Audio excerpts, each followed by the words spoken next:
Good afternoon. Happy Monday. This stuff is poison, but at least it doesn't have any sugar in it because I'm fat, in case you haven't noticed.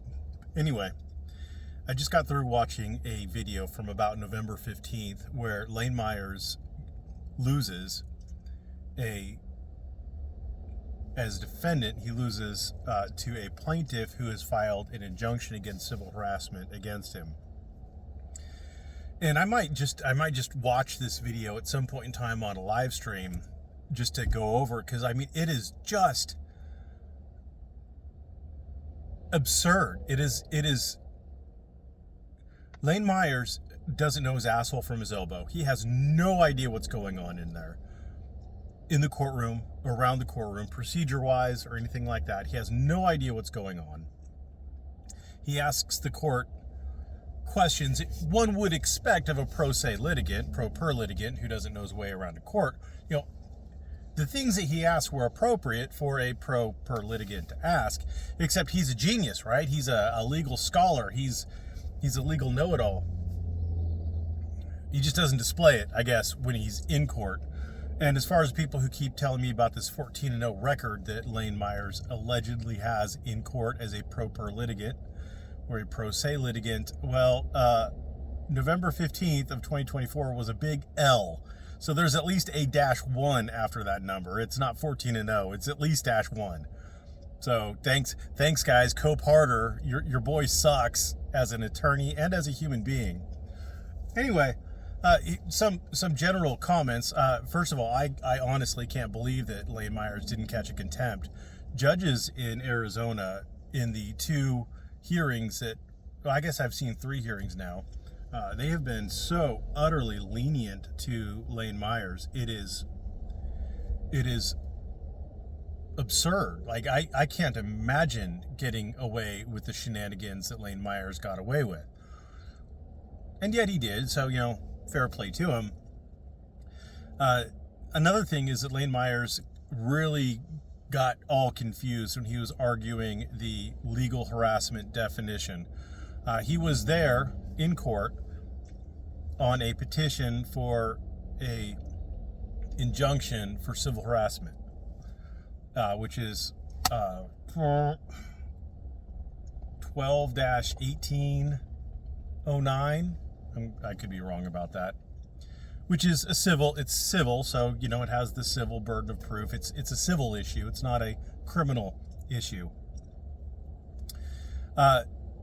So the plaintiff, she brings up a case, State versus Schneider, a 2024 case that's not citable, and it's a civil case. She also brings up a 2004 case of State v. Brown that is also a criminal case, not a civil case. So she cites 2 criminal cases, which don't make any sense to me. Why she wouldn't cite one of the plethora of cases that actually dealt with the civil harassment statute, 1809, like 12-1809. It escapes me.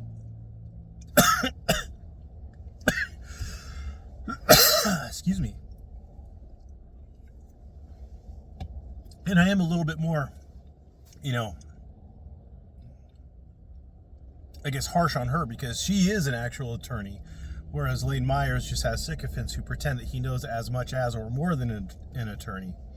So she shouldn't have cited a non-citable case, and she should have understood that she should have been citing civil cases, not criminal cases, because there is a different definition in the civil harassment statute, the 1809 statute, than there is in the criminal harassment statute, which is like 2921.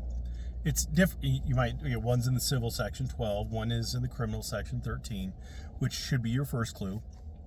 But they're also in different sections, and the 1809 statute says for the purpose of this section, which is the civil harassment injunction section, for the purposes of this section, harassment is defined as, and then it defines harassment. And there are also cases that define harassment who actually go through the definition for harassment found in that 1809 statute that state specifically that for civil harassment, the harassment has to be directed at the harassed party. So in other words, you can't direct it at anybody. You have to direct it specifically at the alleged victim, which is different than in criminal harassment, because in criminal harassment, the uncitable case Schneider lays out the how it works, because in Schneider, the person did social media posts, and the court found that the proximate legal causation of this stuff is directed at the victim. It's these posts were made out there for the purposes of proximately and legally affecting the victim. These were the proximate cause of the harassment with the victim. They were the legal cause of the harassment with the victim. So even though in Schneider he was putting them out there into cyberspace on social media posts, it was still directed at the victim. And you could make that argument in this case that it was directed at Walker, but she filed a civil petition, and there's a case, Cahill, and there's a subsequent case in 2024 or something like that references this Cahill case. So it's still valid law. Like, this Cahill's still valid law, and it wasn't affected by Schneider as far as I can tell. The requirement is still, it has to be directed at, for the civil, it has to be directed at the victim. Criminal, apparently not, but civil, directed at the victim. Criminal just has to be directed at a specific person, but that specific person doesn't necessarily have to be, in the first instance, the victim. It can get to the victim through a chain of causation. So when it was Meyer's turn, he started off on 1809 and the definition that was there, and I'm like, oh, that's awesome, right? So Lane Myers, good job, buddy. But then he goes to electronic harassment, which is like 132916 or something like that, whatever electronic harassment is. I don't remember the exact statute number, but again, this is a criminal harassment statute. His argument that it was newer than the existing harassment statute doesn't change anything. It's a different thing. Could you get charged under both? Probably. If your behavior violates both statutes, you could get charged with both. Like if you commit armed robbery, could you be charged with? If you commit armed robbery with a gun, can you be charged with like armed robbery with a deadly weapon and armed robbery, like simple armed robbery? Sure. I mean, you could be charged with both. You could be charged with lesser includeds in cases. You could be charged under alternate theories. You might even commit two crimes at once with one action. It can happen.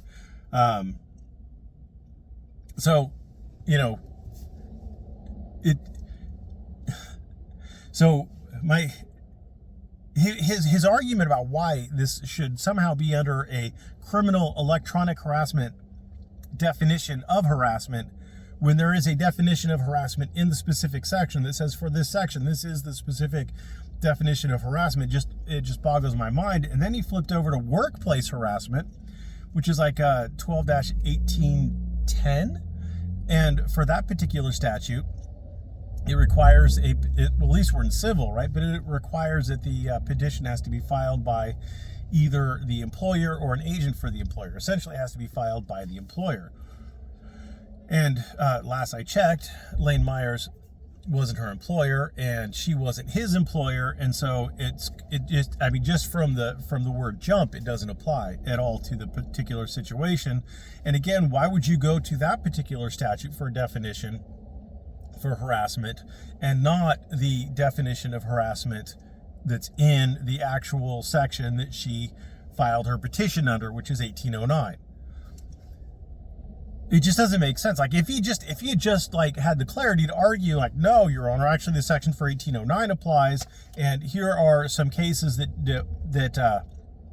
look out at section 1809 and break down the harassment definition in 1809, and you can see, Your Honor, that they require the harassment to be directed at the specific alleged victim directly, not roundabout.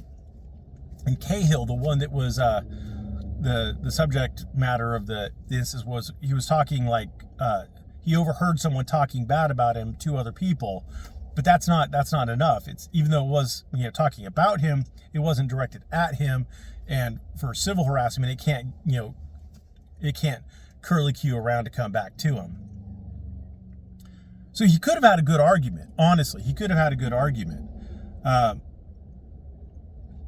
then when the judge found against him, he just lost it. I mean, he wasn't really holding it together very well in the first place, but he absolutely lost. He ended up getting kicked out of the court by the judge, so one of the things, as an attorney, one of the things that I like my clients to do is I like my clients to behave. I like my clients to show respect to the court and to behave with a sense of decorum, and to, do all the things, be basically unresponsive. If someone's saying something bad about you on the stand, you just sit stone-faced, unresponsive. You don't let it show you're getting to you. You don't react to it. My job, you make my job a lot easier if you don't act negatively and react like to overtalk the court, interrupt someone who's on the stand. All these things the court doesn't like.